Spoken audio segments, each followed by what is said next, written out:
آج جو میرا ٹاپک ہے وہ how to be more effective teacher and in school as well as how to solve the mental health issues of any teacher, right? کیا ہمیں لگتا ہے کہ ہم لوگ بہت پازیٹیو وائبس کے ساتھ اسکول میں آتے ہیں، ہمیں کوئی ٹینشن نہیں ہوتی، ہمیں کوئی پرابلم نہیں ہوتی؟ ڈو یو فیل دیٹ کبھی کبھی کچھ ہوتا ہے in that regard of problems issues and tensions گھر میں ہوتی ہیں نا؟ کسی کی بعد اللہ خاصہ کی کوئی معاملات گھر میں خراب ہوئے ہیں اور وہ اس دن پریزنٹ بھی ہونا لازمی ہے. تو آپ نے اسکول میں جب آنا ہے، جس طرح میں نے پریویس لیکچر میں اپنے ہماری ڈسکشن تھی اس میں نے کہا تھا کہ کلاس میں جب انٹر ہونا ہے تو ہمارا جو تعلق ہے وہ انسان سے ہے، انسان مینس بچوں سے ہے نا ہمارا تعلق، یا تعلیمی شعبے کا تعلق. ہم جس سے بھی بات کر رہے ہیں اس کو جیتا جاگتا انسان ہے، کوئی چیز یا کوئی آبجیکٹ تو نہیں ہے جس پہ وہ ورکنگ کریں گے اور اس کو پراپر کر کے ہم چلے جائیں گے گھر. ہماری فیلنگس بھی ہوں گی، اس کے ساتھ انٹریکشنز بھی ہوں گی، ان کی بھی فیلنگز ہوں گی. تو اس کو کور اپ کس طرح کرنا ہے؟ جو ہمارے اندر کی جنگ ہے وہ ظاہر نہ ہو. کچھ ہے اس طرح کا؟ ایسا ہوتا ہے کیا؟ ایسا ہوتا ہے کہ جب ہم گھر سے آ رہے ہیں، اگر ہم کسی فیز میں ہیں، کوئی ہمارے پاس پرابلم ہے، تو جب ہم اسکول کے اندر یا اپنے پروفیشنل لائف میں انٹر ہو جاتے ہیں، how can we stable ourselves, یا ہم اس کو اپنا مائنڈ سیٹ کو اوکے کیسے کریں اس چیز کے لیے؟ آج ہمارا ٹاپک بھی کچھ اسی طرح سے ہی ہے، اور یہ آپ نے بہت اچھا پوائنٹ کیا کہ اس کو کور کس طرح کریں. دیکھیے، کوئی بھی اگر کوئی مسئلہ ہے، غم سے ہمارا تعلق ہے، اٹ مینس کہ ہم نے یہ ڈیسائیڈ کیا کہ ہم جس مقام پر بھی ہیں ایک رول ماڈل کے طور پہ سامنے جائیں گے. جو ہم بننا چاہتے تھے وہ ہم بننے کا کہیں گے، چاہے ہم وہ ہوں یا نہ ہوں. لیکن ہم درس یہ دینے جا رہے ہیں کہ بہترین رول ماڈل یہ ہے، اس کو فالو کرنا ہے اپنی لائف میں. تو ہمارے بہترین role model of being a Muslim ہمارے کون ہیں؟ رسول خدا صلی اللہ علیہ وآلہ وسلم ہے بے شک. اور آپ کو یاد ہے سب سے پہلے کہ انہوں نے ہمیشہ تبلیغ کہاں سے شروع کی؟ کہ جو ان گھر سے، اور جو ان کے مخالف ہوتے تھے انہی کے ساتھ سب سے زیادہ رحم دلی سے، بہت محبت سے پیش آتے تھے. ایسے ہی تھا. تو ہم سب سے پہلے اس بلیسنگ کو کہ بینگ اے مسلم، ہم مسلم گھرانوں میں پیدا ہوئے اور بہترین انداز سے ہم اپنے آپ کو لے کے چل رہے ہیں. چاہے ہمارے پیرنٹس اگر چاہتے ہیں کہ جناب جاب ادھر اس شعبے میں نہیں کرنی، ادھر کسی بھی آپ آفس جاب کوئی بھی آتا ہے تو اس کو یہ مت سمجھیں کہ یہ عذاب الہی نازل ہوا ہے. خدا نہ خواستہ عذاب الہی نہیں ہوتا، وہ دوسرے کا اپنے لیے کہیں کہ امتحان اور دوسرے کی آزمائش چل رہی ہے. تو یہ انتہائی غلط تصور ہے، یہ کنسیپٹ ہے.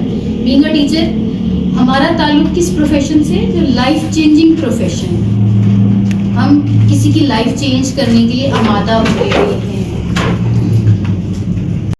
کیونکہ آپ کس شعبے سے؟ لائف چینجنگ پروفیشن سے ہیں. رہا بات سوال غم کا کہ غم ہے، کوئی مسئلہ ہے، کوئی ایشو ہے، تو اس کو کس طرح؟ میں نے کہا کہ اس کو آپ بلیسنگ سمجھیں. اب یہ نہیں کہ ہر غم کو شکر الحمدللہ تو کہنا ہے لازماً. فرسٹ آف آل آپ نے پے تھینکس ٹو اللہ آلمائٹی کہ اس نے مجھے مزید سجدوں کی ایک توفیق عطا کر رہا ہے. جب بھی کوئی غم آئے تو آپ یہ سوچیں کہ نہیں، اب مجھ سے ڈیمانڈ زیادہ ہو رہی ہے نا. کس چیز کی ڈیمانڈ زیادہ ہو رہی ہے؟ سجدوں. سجدے صرف مسلوں پہ نہیں ہوتے، سجدے کئی جگہوں پہ وہاں ہوتے ہیں جب آپ کسی کی خوشی کا باعث بنے، کسی کو مسکرانے کا باعث بنے، کسی کے مسئلوں کو حل کر رہے ہیں، تو وہ بھی آپ کی عین عبادت کی طرح ہی ہوتی ہے.